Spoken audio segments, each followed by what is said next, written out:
All right, everybody, welcome to the Locked On Avalanche podcast. Maybe some surprising news coming out of the Avalanche system with Sampo Ranta signing with a team over in Sweden. Doesn't mean his career with the Avalanche is completely over, but at least for now, he's not going to be around for a couple years. We'll talk about that and a lot more. New episode of Locked On Avalanche coming at you. You're Locked On Avalanche, your daily podcast on the Colorado Avalanche. Part of the Locked On Podcast Network, your team every day.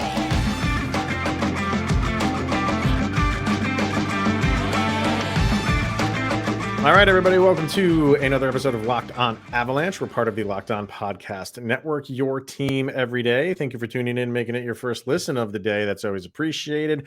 I am Chris Maselli. With me, as always, Mr. Shaggy Von Doom, Kyle Sullivan. Follow us on our social media outlets, LOPN_Avalanche on Twitter, Locked On Avalanche on Instagram. Questions, comments, concerns, and opinions, lockedonavalanche@gmail.com. And make sure to follow us over on YouTube. Hit subscribe, get notified when a new show goes live. And definitely sign up for that subtext subscription as well. Link to that is in the show notes below. And you can chat with Kyle and I one-on-one. All right. I'm sure some people might have their opinion on what happened with Sampo Ranta. We'll get to that in a quick second. Also today, as you can see on the rundown, if you are watching on YouTube, we have Arturi Lehkonen's grade, which we will get to, and a couple Instagram questions that people threw out. There's always good questions that people throw out on Instagram. We'll get to a few of them today and save some for probably Monday as well. But yeah, where we're going to start was a little bit of a surprising news, and I'm wearing his jersey today in memoriam for him, not memoriam like he passed away or anything like that, but his time with the Avalanche, it's up in the air in terms of what's going to happen in a couple years. He goes and signs with a Swedish team. Sampo Ranta goes and signs a 2-year contract. And I don't know these teams in Sweden. He plays for MoDo.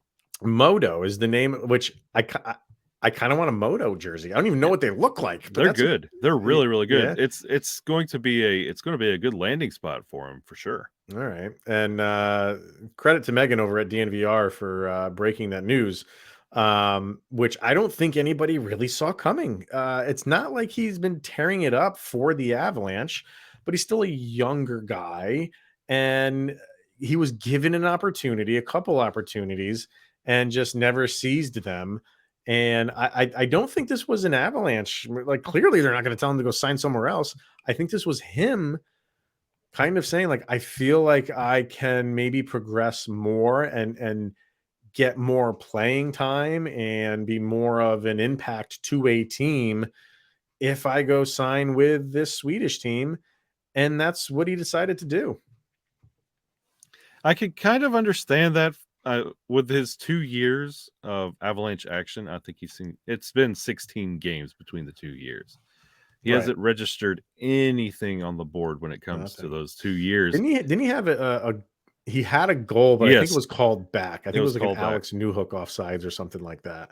And I could kind of see it on that front, that yes, you would like to see. And like I said, going to MoDo, he's going to get that opportunity. Like, it's a good place to be. It's a good place to develop. Will he come back? I know you kind of wore the jersey in memoriam. I have my Sampo Ranta jersey as well back there. The jersey curse continues. I buy a player's jersey and they leave the team. Thanks, Nas. But it's not typically like, didn't Martin Kaut also spend some time in Sweden not too long ago before the pandemic? I believe he was a rental player. It might have been something like that. I don't think it was anything where it was like he went and signed a deal like this. I can't remember off the top of my head if that did happen for him. If this leads to him getting a different look, a change of scenery, which was something we talk about often, yeah, this might be good for Sampo, because everybody knows, like, I love to sing the praises for Sampo Ranta. Love to give him an opportunity on this team every chance I get, but it just hasn't clicked yet. So maybe this will help him.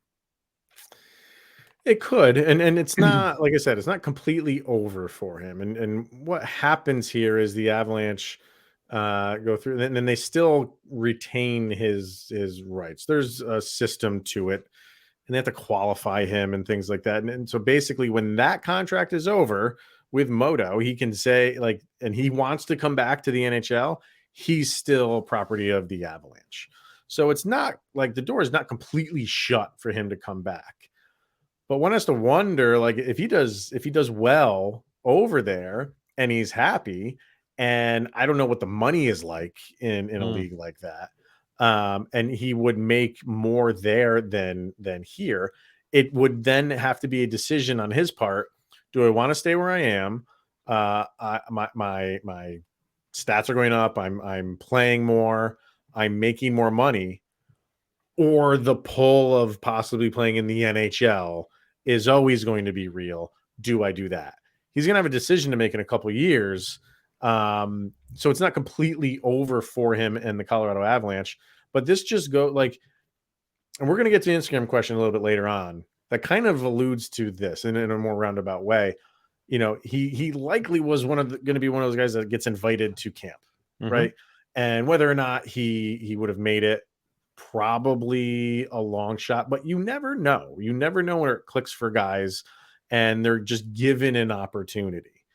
I think for Ranta, he was given a couple opportunities, and this was one of those things where it's like he didn't seize it enough for him to really ever get called back up.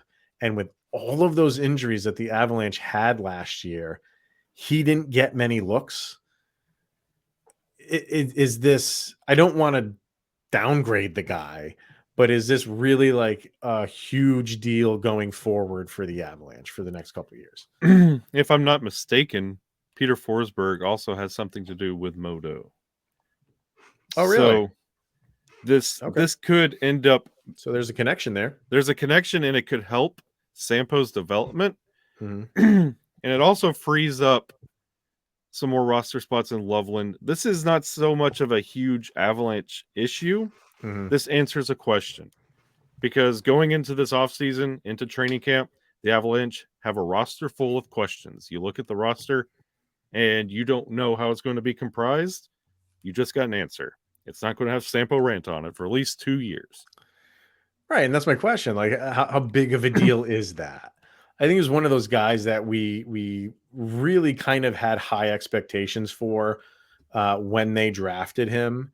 And, those third round picks, don't always pan out. A lot of them don't pan out. So is this a surprise that he kind of got off to like the struggles that he did when he was called up? And even in the AHL, it wasn't like he was down there tearing it up. I think he had like something like 100 and it was in the teens, 116 games, and had, I think, like 48 career points. I mean, at what point do we like, hey, he's got a cool name, he's got a cool nickname. We could, you always get those guys that are in the third round, like, hey, maybe he's the diamond in the rough that everybody else passed on for 2 rounds, and he landed to us in the third round. It just didn't seem like it was gonna materialize, at least for now. So I don't think this is the worst thing in the world for him. I'm not saying his confidence is low, but if you go over to Sweden and tear it up, your confidence is going up higher.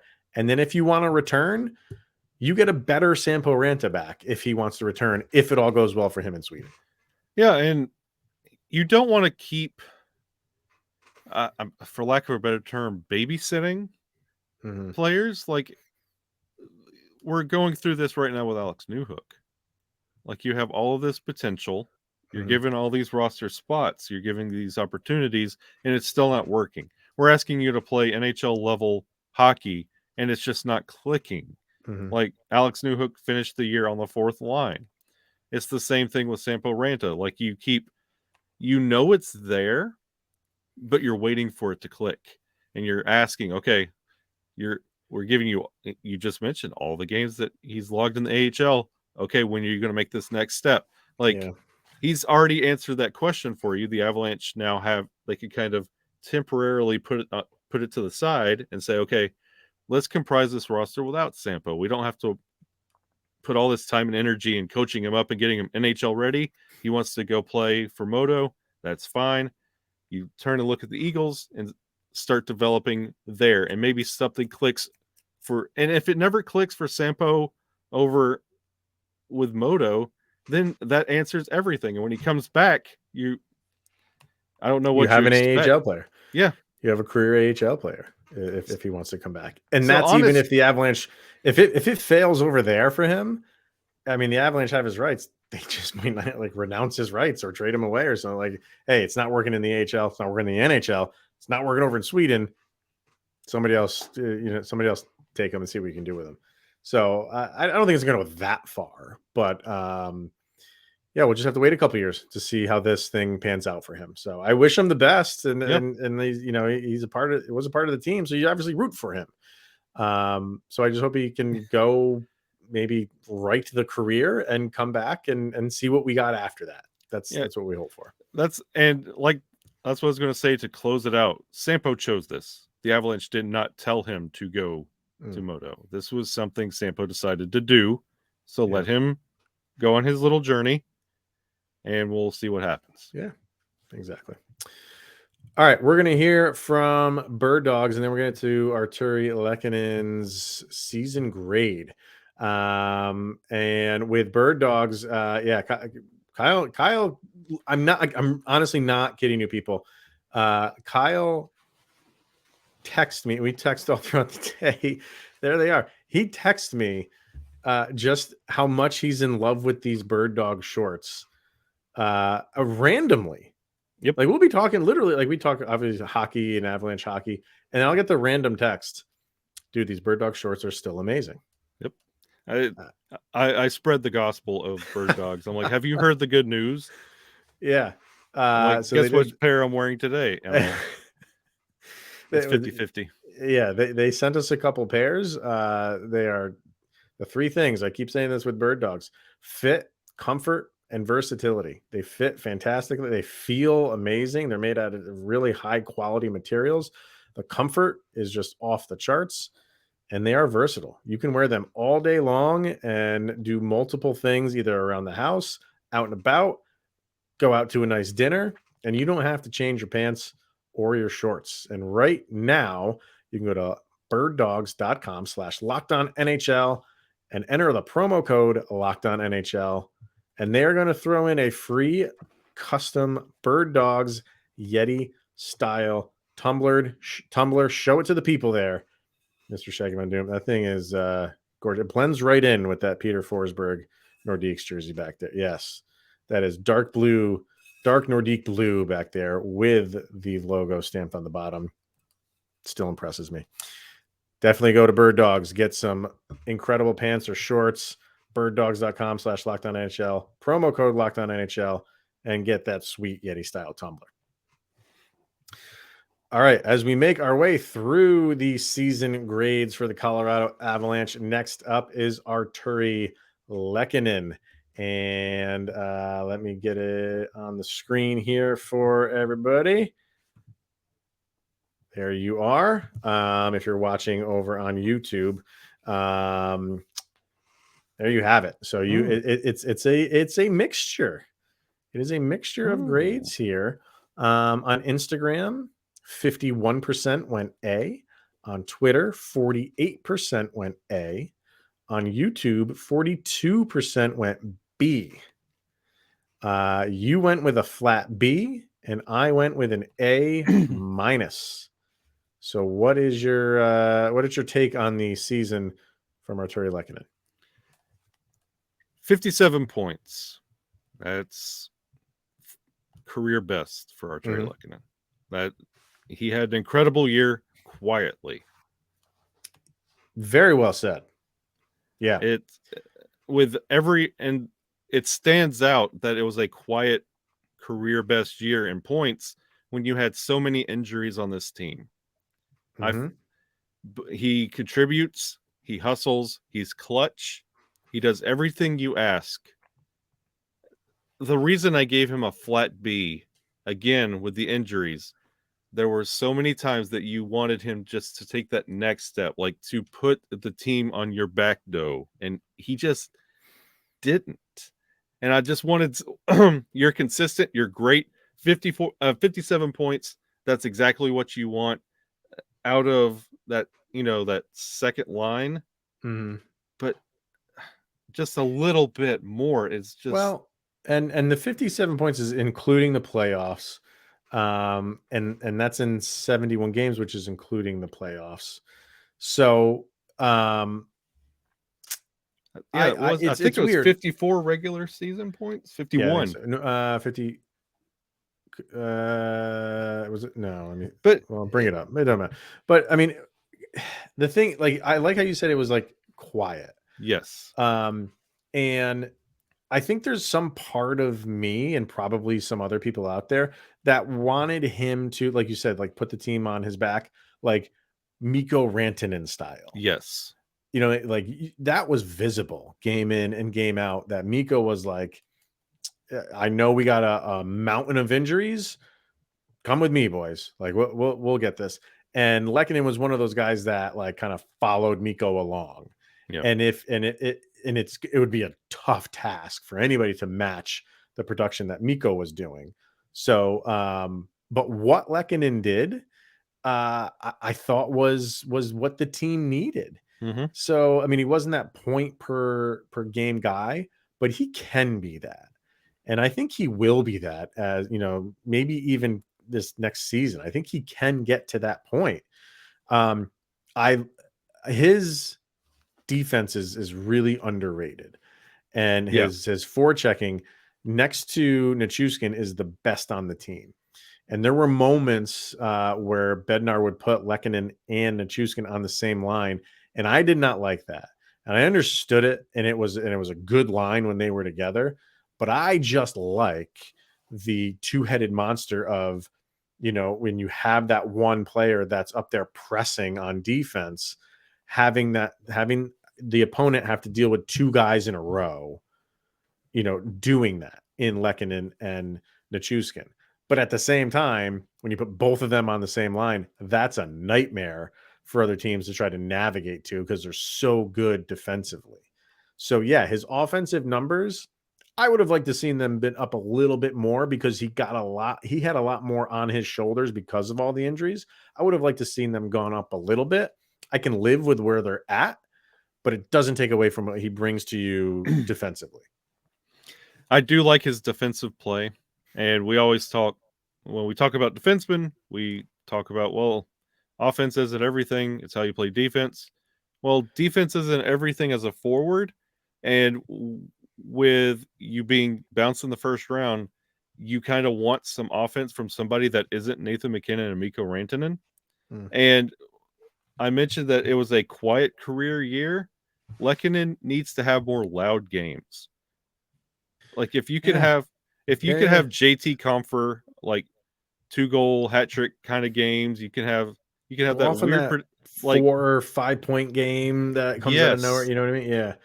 Yeah. Like if Mulligan can get 2 goals and we go crazy and have a parade for the kid, like Lehkonen has all the talent in the world to have a loud game where we talk about Lehkonen. He could string points together and go on streaks night in, night out. He needs to be a little bit louder. I get it. You're consistent. You're doing what you need to, but get loud, Lecky. Well, I'm going through his game logs. First game of the season, he had a 3-point game. He had 2 goals and an assist against the Blackhawks in that banner raising game. And then the very next game, he had an assist. So he was off to the races. And we're like, yeah, we're expecting this from him. And then you go through the rest of the season, and it's a lot of just compiling points one at a time, two at a time, which is fine. But like you're saying, like here's a 3-point game against Ottawa. That's January 14th. So he had the 3-point opening night game on October 12th. And then his next 3-point game, and I'm not saying 3-point games are handed out like candy, but his next 3-point game was against Ottawa, January 14th. That's, 4 months later. 3 months later. I'm sorry. So, and you like to see some in between there, a few more of those. And then he had one more March 13th, which was the third to last game of the season for him, because that's when he got hurt and he missed a month. He had a 3-point game against Montreal. So 3-point games for him. Again, it's just like, it's good. And you go through those game logs and he's got points all over the place. 1s and 2s all over the place. Throw in an extra one here and there. Get a 4-point game somewhere. Make a name for yourself. I like how you use the term like loud. Yeah. Be that guy that is just on the ice like, wow, like he's taking this game over. And I don't know if it's just because, he's playing with guys who regularly take the game over. So he might feel like I don't have to. But start feeling like you should. Start feeling like you can, because you can do that. He's got the ability to do that. And with the turnover on this team, year in, year out, from the Cup team and everything that's going on, like it's unfair, but on that second line, I always look at Lehkonen and I'm like, well, how are you better than Burakovsky? And Burakovsky had loud games. Granted, it was once a month, but it was a loud game.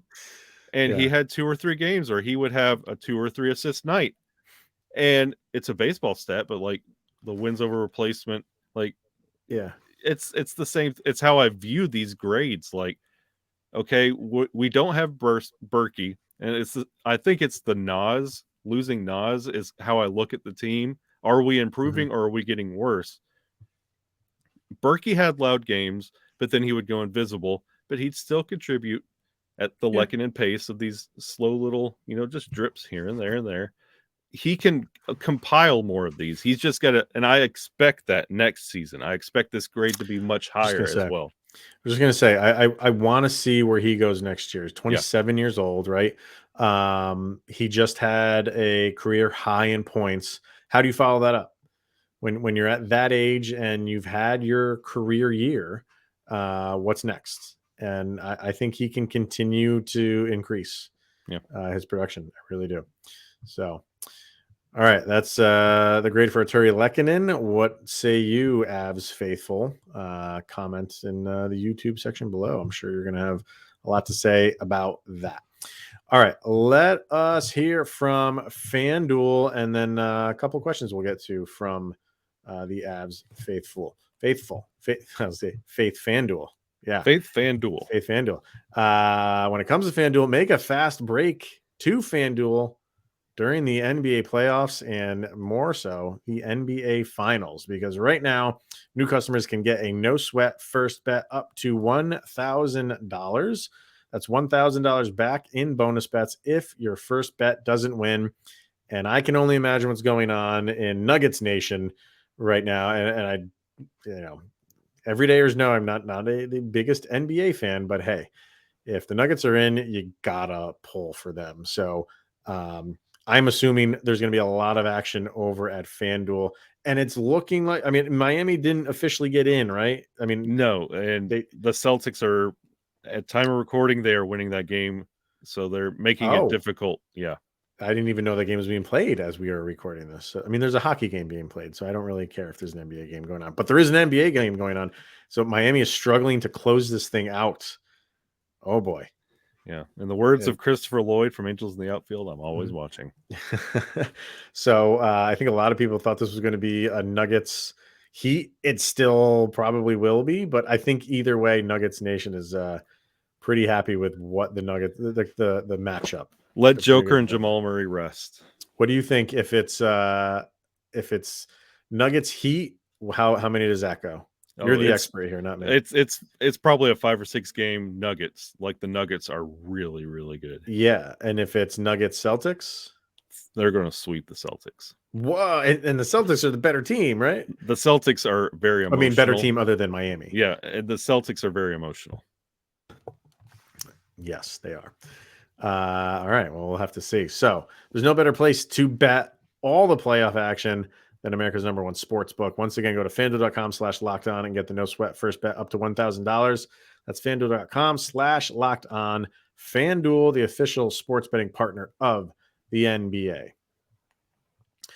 All right. So we had a couple questions get thrown in through Instagram. So we want to jump right into those.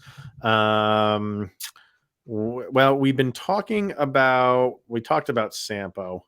So why don't we kind of continue that a little bit?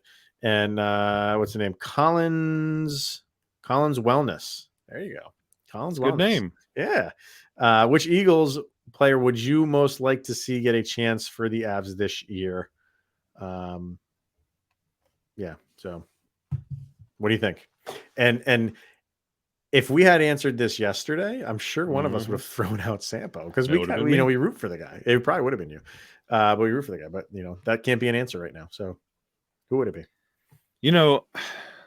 This is my obligatory Spencer Small man. He still exists. Got to throw him out there.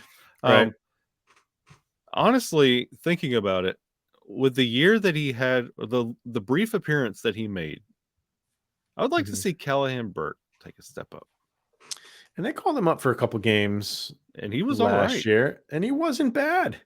He really wasn't bad. I mean, the effort was absolutely there. So, but is he one of those guys that can do that night in, night out through the grind of an NHL season? And there is a grind to an AHL season. I'm not trying to minimize that, but it's a different animal when you're up with the big boys. Could he do that for the course of a season? I mean, he's I don't know. I feel like he was a victim of the Martin Kaut don't burn the 10-game ELC. I feel like if you would have let him cook, I think there might be something there. Oh, he's 26 years old. Yeah. He only played 2 games. I knew he only had I thought he had 3 or 4, but he only played 2.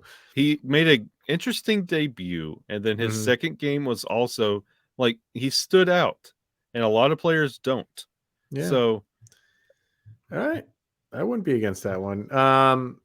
When this question gets asked, I'm always going to throw Jean-Luc Foudy out there, and he was impressive too in the short amount of time that he was called up. So I think he gets a bigger look this offseason. He got a little taste last year, and I think they were happy with him. So I think he gets a little bit of a taste. And I had a conversation with someone on YouTube about Sam Malinsky. I think he's more ready than we kind of realize. And when you have a guy that goes 4 years in college, obviously, the age, they're a little bit more mature age-wise, but they still haven't played at the pro level, right? They played 4 years at a college level, which is not the pro level, but they're a little bit more mature. They understand the game that much more. I think he could be given an opportunity, and depending on what happens with Avs defensemen, if we are getting rid of one in particular, if that happens, you got to replace him somehow, and it could be that route. It could be. I just want to see what he does. I'm not saying put him in there and just let him learn on the job. I do want to see when you put him in, because he hasn't been in that position yet. You put him in there, see how he does in the preseason and training camp. If he's showing you something, maybe give him an opportunity. Yeah, I definitely agree with that. And if I had to throw out a second name, I think it's a Lawson time for everything you said about Malinsky. Another one, man. I think it's a Lawson time. He's another one. So maybe a year earlier than they planned on it, but sometimes rash decisions need to be made. Yep. I'm interested to see what Eagles guys, what they can do in the preseason. How about we'll go with a Georgiev question, and this is from Matt Combe. If Georgie has another great season, should the Avs extend him or trade him for assets and picks?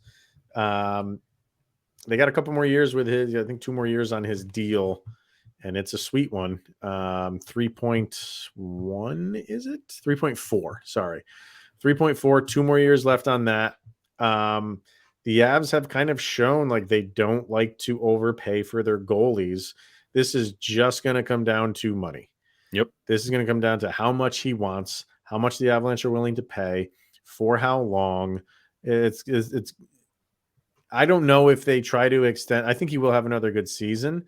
I just get the vibe because the number he's at right now, I don't know if he accepts an extension unless it's a deal that the Avalanche go above what they've shown that they will pay for goalies. And I don't think it goes to the extension point because the Avs are, I think, going to stick to that. And he's going to be like, I'll play the market. And if he has 2 more good seasons, he's definitely going to cash in somewhere else. Yeah. So the question remains, do they trade him? No. I don't think you trade a goalie like that. You will ride that out to try to win the cup. And that, like, you're not going to trade that goalie, your A1 goalie, for question marks. You know what I mean? So no, he's not going to get traded. I don't think he's going to get extended because he's going to want more than what the Avalanche are willing to pay him. And I know we're thinking way ahead here, but it's a good question for now because it's one that they're going to have to address in a couple of years, and it might not go the way the Avalanche want to go. Yeah, that's exactly it. It's trade is off the table. The Avs will not do that with what Georgiev's producing right now. Mm-hmm. When it comes to the talk, it's going to be, this is the money we are going to pay you. Do you take it? Yes or no? Yeah. And if he says no, then they will find somebody. They will play Moneyball. They will put his stats in a computer, click search, find that player, and then sign that player. I think the way the Avalanche view the goalie position is like, look what we've done for the past few years. We've had a revolving door of goalies, and we've been successful in terms of winning games and winning a championship. Yep. They're just not going to throw money at a goalie right now. They have too many other needs and too many star players on the lines that they have to pay, and they'll go find a goalie. They probably want him to stay, but they will have a number and they will not go over it. I just feel like that number is not going to be where Georgiev is going to want, because he's going to have 3 solid seasons under the Avalanche, we assume, and then we got to play the game again. So, yeah, the days of Vasilevsky and Hellebuck are long gone in the NHL. Doesn't happen. Rare, seldom does it happen. For those guys, it does. For the top 3 or 4 guys, it does. Other than that, it really doesn't happen. And finally, Grant Foster 15. What new Avalanche signing would excite both of you the most? I didn't get into specifics, so I don't know if he means like unrestricted on the Avalanche side or a free agent from somewhere else. So we can just open it up to either one of those. What do you think? Ooh, a signing the Avs really need that would excite me. It's going to have to be something to replace that 2C. It's going to have to be a depth move that instantly clicks. Honestly, if we were playing fantasy right here, this would be the perfect year to bring Sidney Crosby aboard. Like, let's just. I mean, hey, the question is, what would excite you? Would that not? It would. Come on now. Because honestly, with everything going on and how the team is like, there's a lot of pieces missing. This is the year you would want a big name on your roster. Yeah. To comprise it and put it together and restore some confidence in where this team's going. So that would excite me. Hey, man. There's a lot of question marks going in this offseason. That would excite the fan base, no doubt. For a player already on the Avs, and he's already under contract, Devon Toews. Devon Toews, knowing that he is locked up for a handful of years, that would excite me. Guys that are not on the team, we've talked about this really when we did our UFA shows. The more I kind of like look into it, I think Connor Shearer would be great on this team. Yeah. I really want Connor Shearer on this team. And of course, I'm going to will this into existence, Mr. Shaggy Von Doom, until it happens. And I have one person on my bandwagon, and I should have looked him up. He's on YouTube. He's with me, Shane Gostisbehere. Let's make it happen. Go get Miles Wood. Keep Erod. Erod too. I would be very happy with Erod too. Yeah, agreed. Fire away comment section. We have a couple more questions that we will get to on Monday. But until now, that's going to wrap it up for today and for this week. So thank you for tuning in today, every day. Very much appreciated when you make this your first listen of the day. And yeah, it's good stuff. So we'll be back next week, see what happens over the weekend, and see if what's the score. Check the score one last time. Do we have a Stanley Cup final? No. Dallas Stars win in overtime, 3-2. So that series goes on. All right, everybody, that's going to wrap it up for today. He is Mr. Shaggy Von Doom, Kyle Sullivan. I am Chris Maselli. This is the Locked On Avalanche podcast. Have a good weekend. We'll see you next week.